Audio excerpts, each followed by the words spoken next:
Good evening. I'm Susie Silbert, the curator of Modern and Contemporary Glass. If you didn't know me before, now you know who I am. I'm delighted to welcome you to the debut of the museum's new Rakow Commission by Thaddeus Wolfe. Stacked Grid Structure is what it's called. Hopefully you've had a chance to view the piece in its new home in the Contemporary Art and Design Galleries, and if you haven't had a chance, hopefully you'll make your way there after Thaddeus's lecture.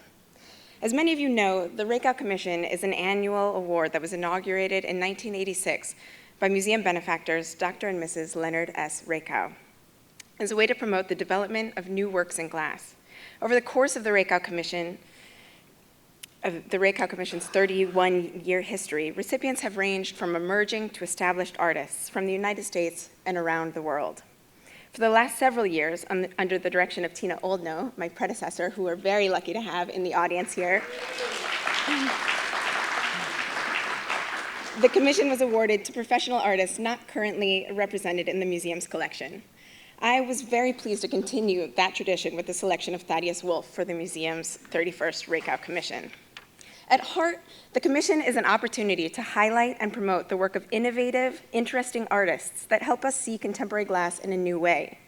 This new vision is evident across the history of the Rakow Commission, whether in the found and altered glass jewelry of last year's Rakow recipient Bernard Schobinger, the decadent grotto-like accretion of repurposed glass in Amber Cowan's Garden of the Forgotten and Extinct, both of which Tina added, from the year before, or even in the vaguely reptilian Bearing by Michael Shiner in the commission's middle years.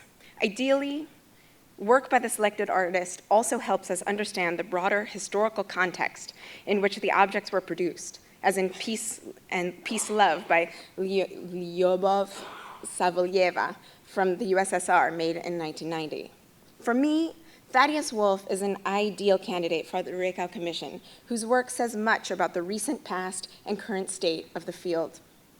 An emerging artist who was raised in the glass-rich city of Toledo, Ohio, who majored in glass at the Cleveland Institute of Art, and who cut his chops after graduation, working in the studios of Jeff Zimmerman and Josiah McElhaney, himself a Rakow Commission recipient. Thaddeus is steeped in the traditions and recent history of artist-produced glass. The processes he uses to create his work, mold blowing, carving, and polishing, are integral to glassworking and have been for millennia. And yet, despite working with a palette of age-old techniques, Thaddeus has achieved an immediacy and directness in the coloration and forms of his pieces, an energy rarely seen since the earliest days of studio glass that begs even a seasoned viewer to reconsider their understanding of the possibilities of these fundamental processes of glassmaking. Proving the malleability of the material and the creative agility of the glassmaker, Thaddeus's objects are more than the sum of their parts. Please join me in welcoming Thaddeus Wolfe, the 31st recipient of the Rakow Commission.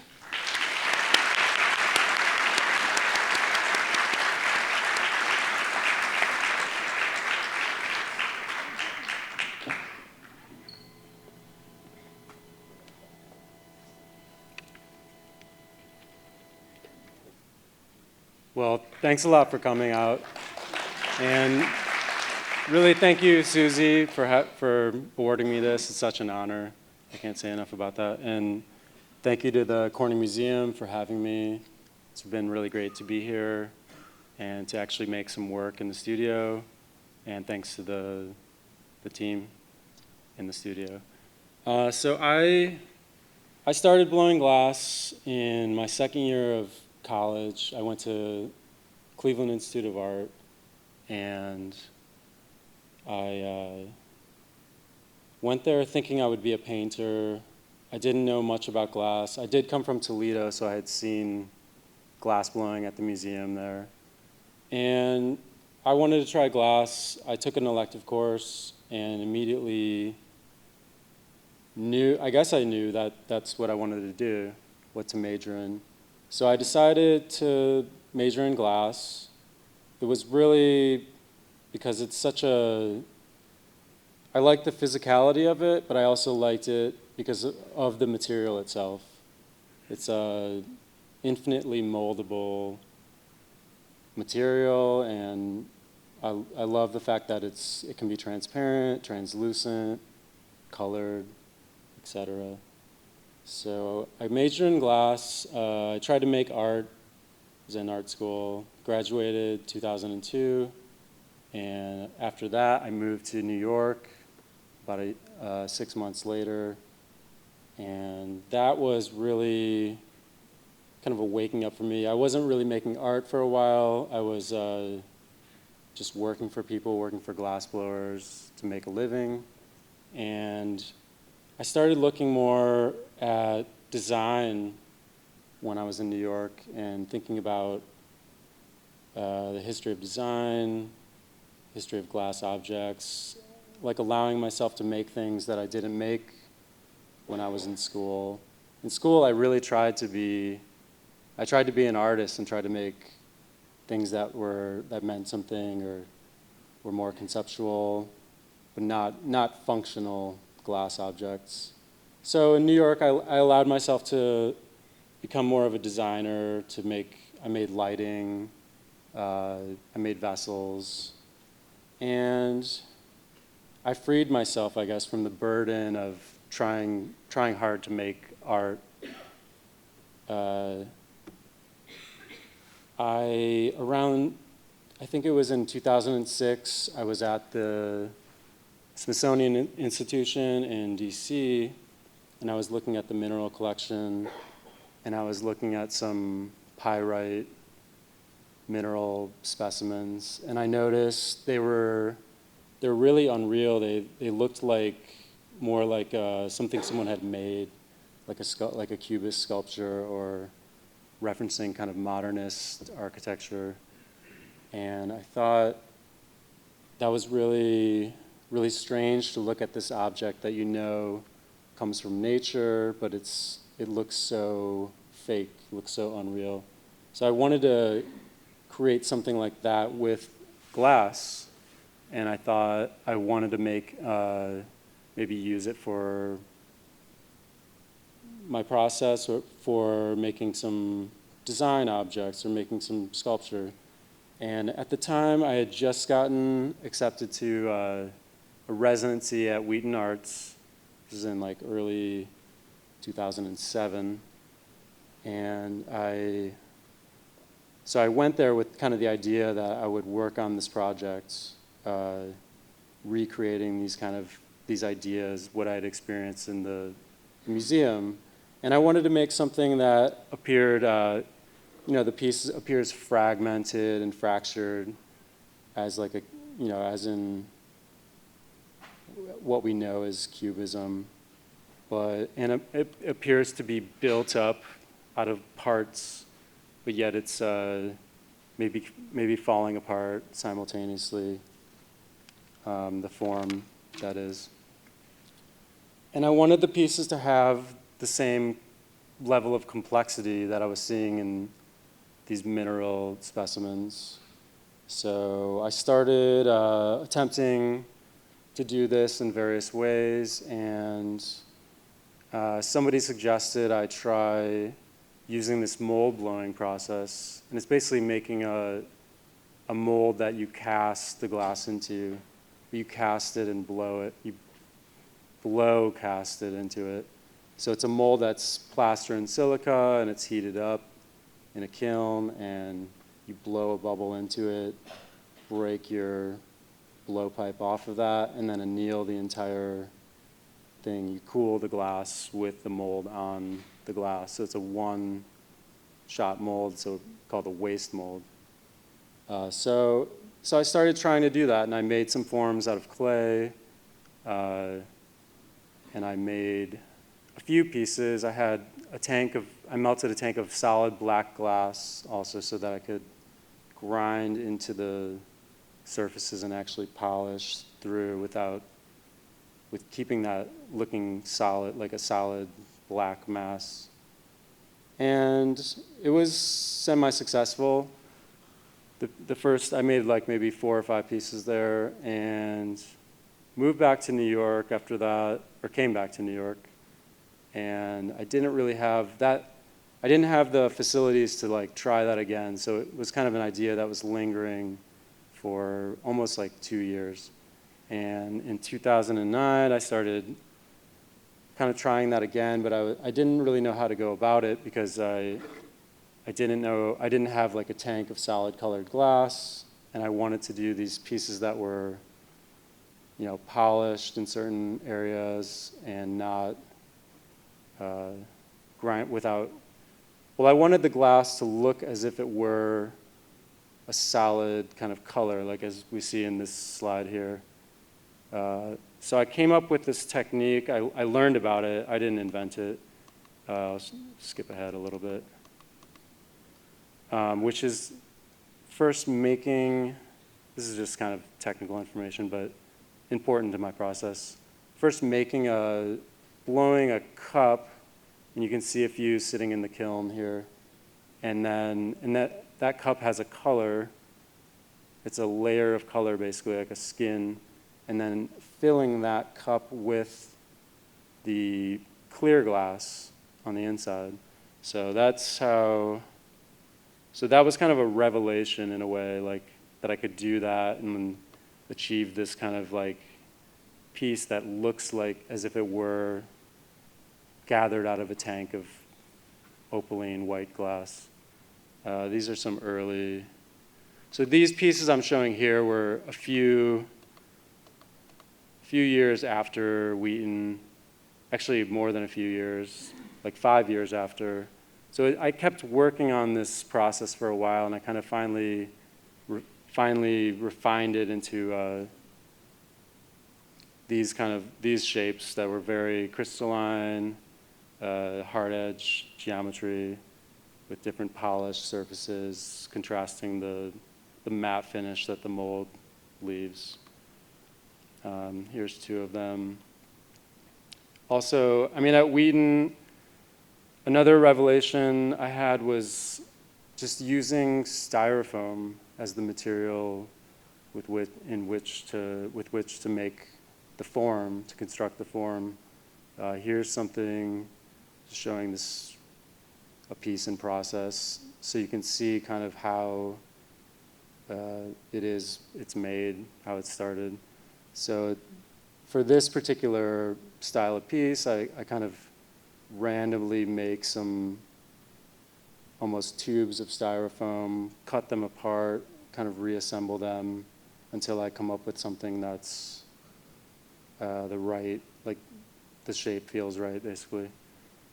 Here, so at Wheaton Village, I learned, I've made molds before, but I learned the basic process of making these plaster silica blow molds.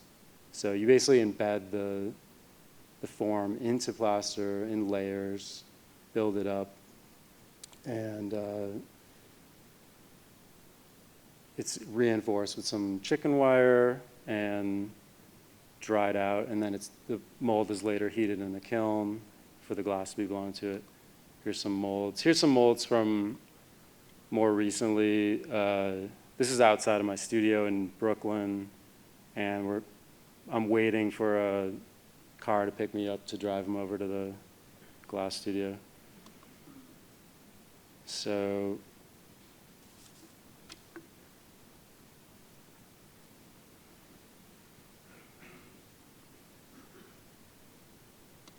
with all these, though, I mean, I should say, like, I really did not intend to simply, I didn't want to copy the things I looked at. I kind of used them just as a jumping off point, these mineral forms, and then I really created, I mean, you can see this was kind of my simple system of, created my own systems to build, to construct these things and to develop the kind of complexity in the object that was appealing to me.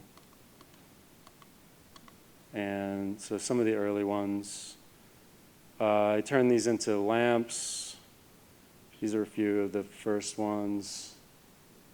And the hanging lamps. This is probably 24 inches tall, approximately. They were fairly large. Another one, just to get an idea of the scale a little bit. And then through the process of polishing different surfaces. You can kind of see in this slide. I realized a lot of times you grind through, unfortunately, you grind through the different layers of color, and you can then see like the clear on the inside. So I decided that I could use that as a technique. I mean, this is not something I invented. This is common in glass, but because glass is always built up in layers of color and clear from the inside out, from the pipe on out. So these were some pieces that I designed to utilize this. So the form is constructed so that there's certain faces, and the outer layer of color can be planed down and polished to allow this kind of surface pattern to show up. So these were two lamps made probably these are from 2012. There's another small vessel in this technique.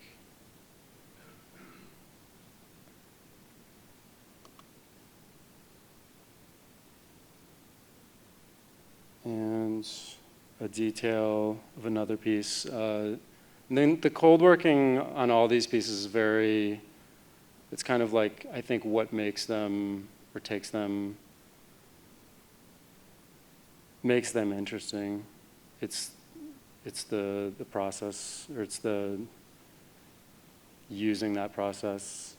So I took this idea of grinding through different layers and designing forms where I could like grind through these, plane down these layers to reveal the patterns, led me to thinking about just creating imagery with using pattern.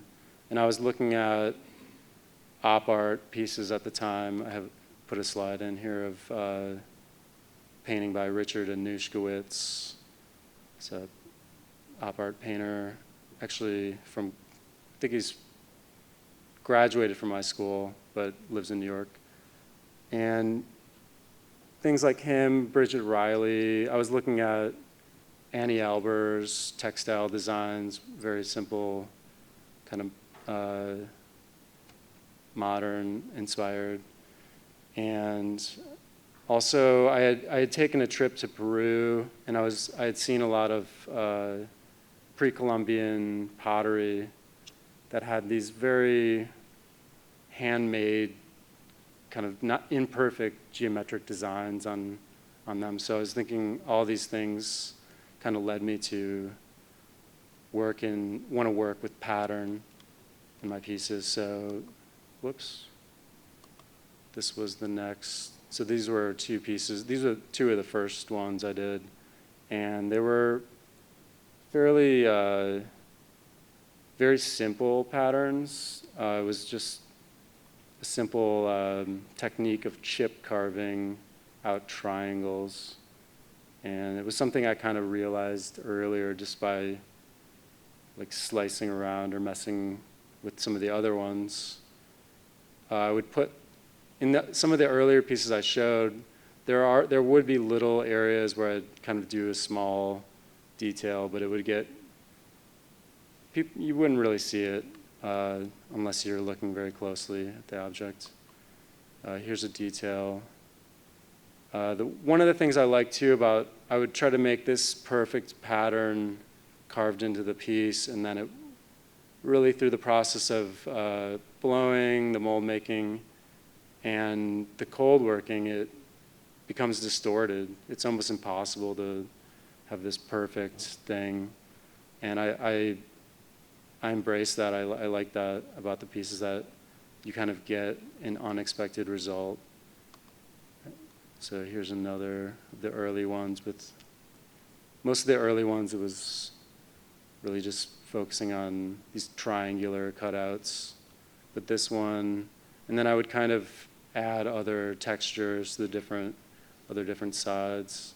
And this was kind of a form I came back to more often, just this like slab, very reductive block form, but it gave me like two large faces to present these pattern as image. Here's another from this time. So these are from 2013, I guess, late 2013. And cold working. This was before I had set up my shop, just using this shop, but every piece gets, I do a lot of cold working to everything, and it's kind of like how I finish the piece, how I can like almost draw back into it or work back into it. Because once the mold is made, it's very, what I get with the form is exactly what the mold is, but the cold working does allow change to can adjust things. So this slide just shows shaping of the opening of this vessel. And it also shows, I have another slide here, the surface before the outer layers have been cut planed back and polished. And then here's the result. And I'll show a few more of these patterns.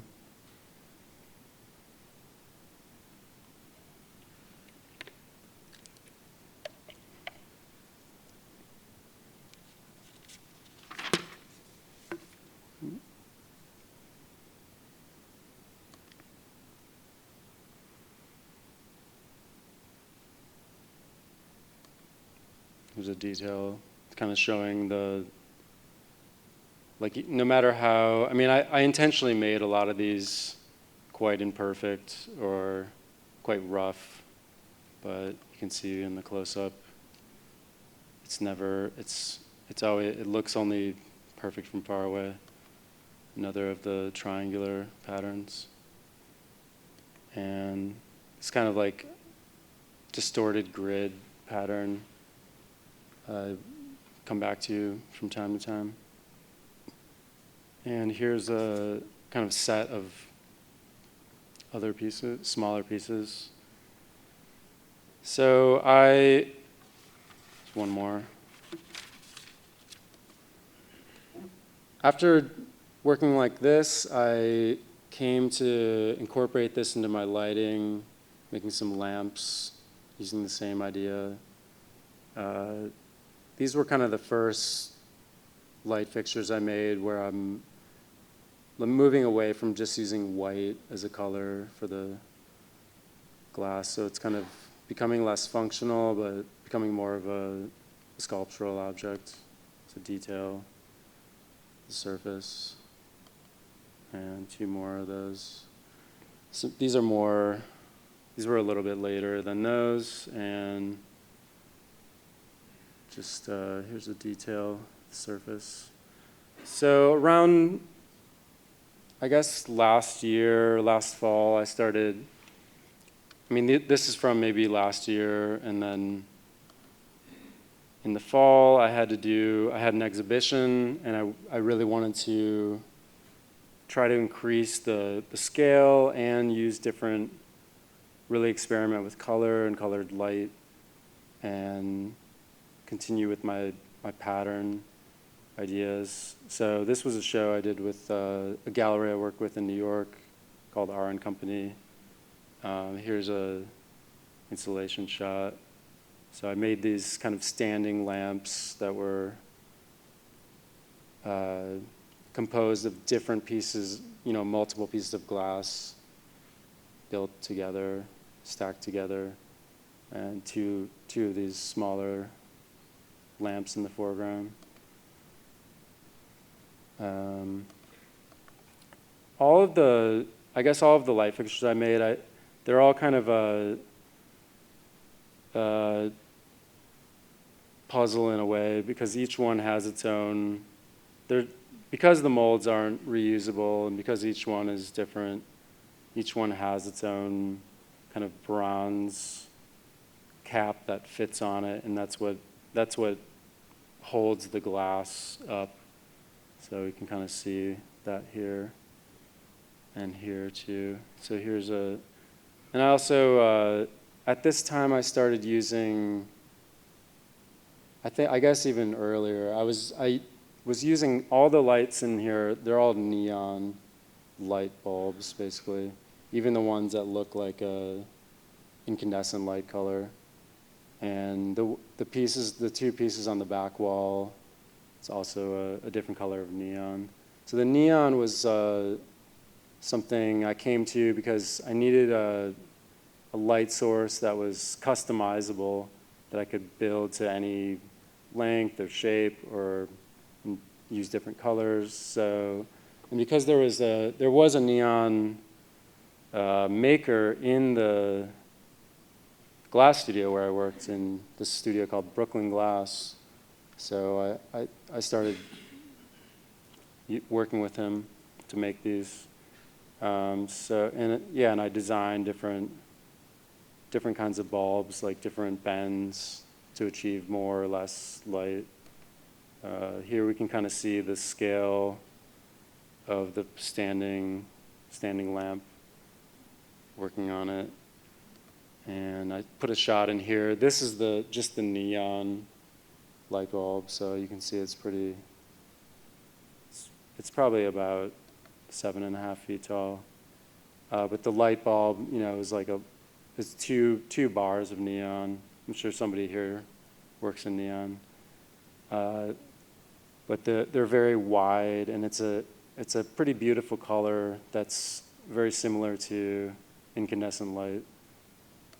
Here are a few more pieces from that show. Some wall pieces and a large light fixture. It's the same thing. So I designed all the parts for this are, I guess, custom to the piece, and then I made a chain, a kind of bronze chain and a hanging structure. Here's in my studio, kind of fitting the middle section, the two pieces of glass. And I put in here's the actual glass blowing process. This is, you can see there's a bunch of people helping me. We have a mold that's been heated up and it's brought out, and I have this kind of like rickety step system that I'm getting up on. So this is a fairly large mold. Once the glass goes into the mold, if it actually is able to fit in and inflated, it takes a while. I just kind of blow it and have to keep inflating it until it really freezes up. And it's really, I guess it's the trickiest thing about, technically the trickiest thing is just getting glass hot enough and in the right shape to fill these. And I've not all of them work out, of course. And it is a one-shot thing. So then, this is the team. This is at the studio I work at in Brooklyn. It's called Brooklyn Glass. And once I blow the mold and we break the pipe off, here's a shot of just putting the mold into the kiln. So the glass and the mold are annealed, are cooled down slowly, so it doesn't get stress over 4 or 5 days for that size piece. Around this time last year, I kind of moved away from doing so much of the pattern pieces and just started making these things that were these are pretty small. They're probably 12 inches tall. Just applying color in a really direct, expressive way. So these are made by, you just have different color bars, which is solid colored glass that we use to color the glass, and kind of smearing on different blobs of it. And once it is blown into the mold, it gets a really great textural effect because it becomes so matte, it doesn't appear to look like glass. And here's another one. the detail. I mean, I guess also some of these pieces became more and more revealing the texture of the actual styrofoam that I was using. I use all different kinds of it, and even stuff from packing materials and recycled foam. But yeah, sometimes it's part of the idea is to let that texture show as part of the process, and just kind of like it's a material of our time. Another one. So, and another thing is I always try to, I guess, be as loose as possible with the color and try to paint with it more or less. So this is I'm just kind of like splashing on different powdered glass over the color to get these kind of little explosive effects. There's another. Here's another one where it's kind of blobbed on color in layers and then coated with black and ground and polished through. I mean, this is similar, a little similar in a way to like what I did in my commission piece. So one influence, I have a lot, I guess there's a lot of influences I've had over the years in my work, but something, even from the beginning, someone told me I should look at Czech Cubism, the history of like in Czechoslovakia, the influence of Cubism in the early 20th century in their applied arts and architecture. And that, I've known about it for a while, and then I finally started actually looking into it and looking at the forms. And so here's a kind of Brancusi-esque lamppost that I thought was a nice thing. And then here's a apartment building. But their Cubism was very highly refined style, very symmetrical. So I started making my own kind of version of it, coming up with like a way of systematically carving a form and making a more like semi-asymmetrical, but it's a systematic carved piece. So I made these. This is from earlier this summer. It's a detail. And this is a similar idea.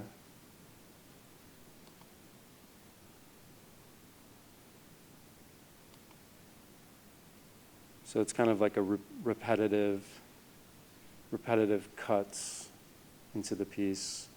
And then this one has kind of like drawing into the different surfaces.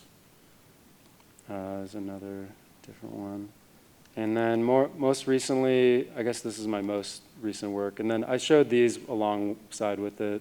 I started making my own neon tubing that I had blown and colored with powdered phosphors. So all the neon, the two, or there's three of them hanging fixtures it's all clear glass that's blown into a mold, and the different colors are from coating the inside of the tubing with they're powdered rare earth minerals that are used in the lighting industry. This is a little bit better photo so you can see the different colors.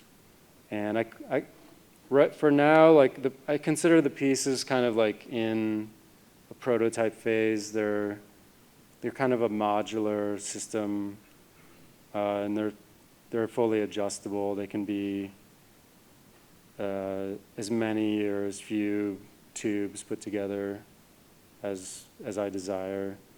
And I made these bronze clamps that were something kind of based on these burette clamps that we used in the neon shop to hold the tubing while you flame work it. So yeah, these are all the tubing is mold blown, and then it's flame. There's like an attached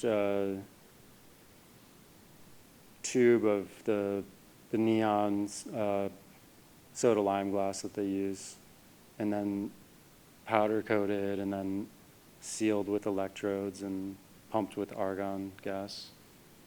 And finally, I put a shot of my studio. This is like me working in the studio. In the back, you can see I have one guy that helps me quite a bit. His name is Ben Wiseman, who graduated from Alfred, and he's polishing something right there with a wet angle grinder. And here we have, I think this is the last slide, but this is like part of my Rakow Commission piece. It's coming out of the mold. So this is kind of like what something looks like just coming out of the plaster mold. For my piece, I guess the newest innovation, it's something I want to develop further, is I put these kind of bronze inclusions into the mold that got embedded into the glass, and that's what the piece stands upon. Okay, so that's it. And then I just want to thank Ben Wiseman and I guess Leo Tukoski, who else? Pam Sabroso for helping me out, and David Ablon and for help with the neon, and Josh Rafey. It's a lot of people involved in making anything of glass, so it's never just one person. But thanks for coming. And if you have any questions, let me know.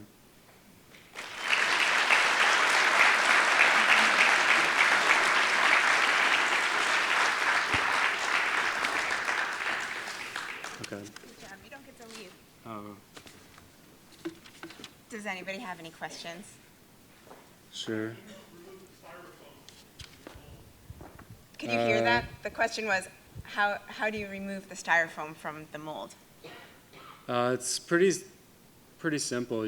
I just saw it out, and then I have a bunch of different kind of picks and stuff.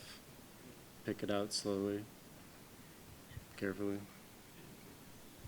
Do you sketch at all, or do you conceive of your forms purely while you're sculpting with the mold material?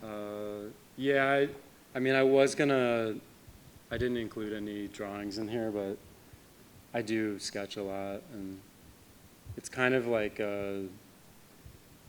if you see the actual drawing, maybe it doesn't really make sense, but I basically just keep a record of like every idea I have, and then if I got something like a little bit of an idea, I'll like draw a bunch of different variations, and then sometimes I'll make scale models. So, I guess we can kind of see like like here, there's a bunch of different small foam models of stuff. So it's like, yeah, I draw a lot. I should also say that Thaddeus, as part of the Rakow Commission, is giving us a number of the preparatory drawings for the piece that's up in the galleries, as well as a small glass model for the piece. Mm-hmm. Anyone else? Don't be shy.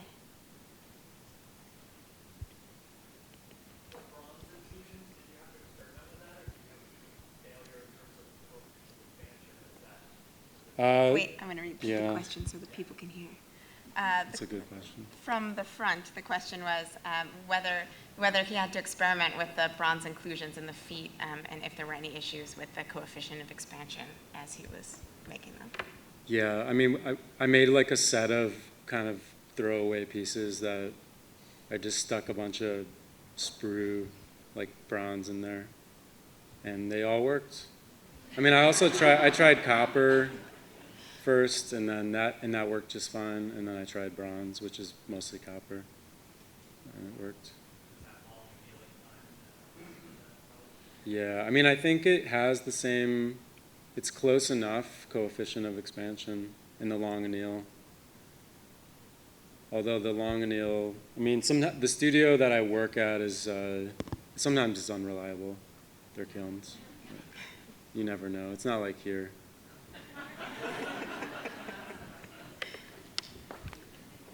Yeah. Since no one else, I've got lots of questions.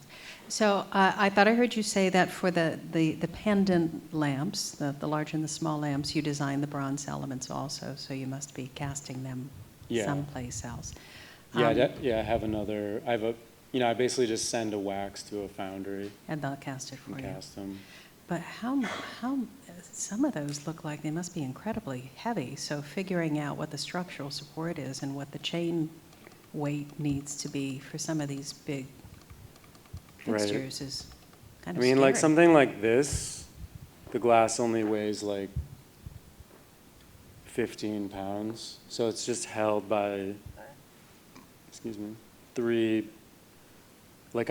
there's 3 holes on the top of the glass, and it's kind of like and screwed in on the top. Like a bolt goes up through the bronze, and then there's a little cast cap piece. But the only complicated one really is the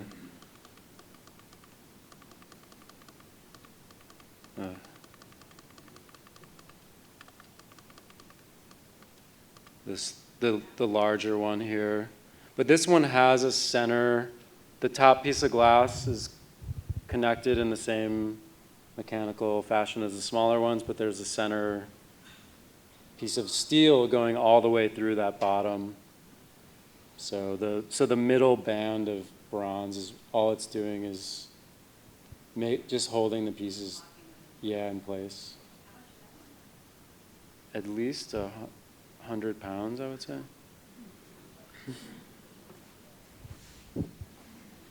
Yeah, I mean, one of the things I'm working on this winter is even larger version of that with like 4. That one is, I guess, almost 6 feet tall, but the other one, I don't remember how tall it is, 6 feet. And the larger one, it'll be like 8 feet. So it'll be another piece of glass, like 3 pieces. And it'll be quite different, the shape. Yes? Hi, I really enjoyed watching you in the amphitheater hot shop this week. And I was wondering if you can show us anything that's similar to what you were working on this week, because I only saw it go into the mold and I didn't see it come out. So just curious. I mean, some of the pieces I did this week were kind of like, I did try some color techniques like this, where I was like drawing on with the color, but I don't know. None of this is really that similar to those pieces. I was going to say this. I made something a little similar with this kind of triangular motif.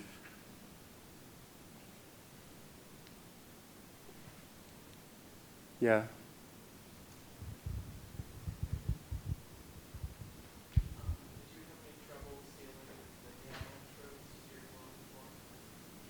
Yeah. No, it was really hard, and I mean, I should thank this guy. I don't know if are you guys from Alfred? No. So the guy that runs this neon shop in the glass studio. His name is David Ablon, and he kind of specializes in doing unusual stuff. So we figured out how to.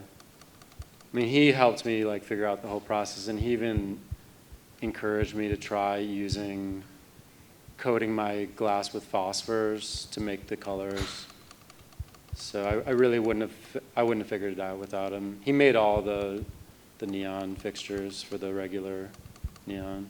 But yeah, so he showed me, he did it for a while, and then I practiced a lot and figured it out. So. Thanks.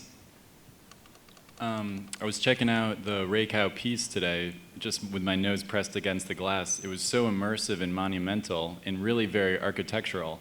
And watching the trajectory of your work here, I mean, I see influences of street art, architecture.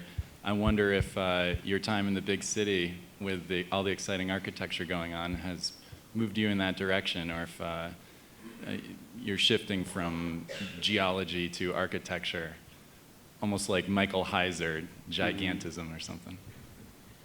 Yeah, I mean, I think I always return back to the kind of initial ideas, but I'm not looking at those like mineral forms as much anymore, but I always thought of them as being very architectural.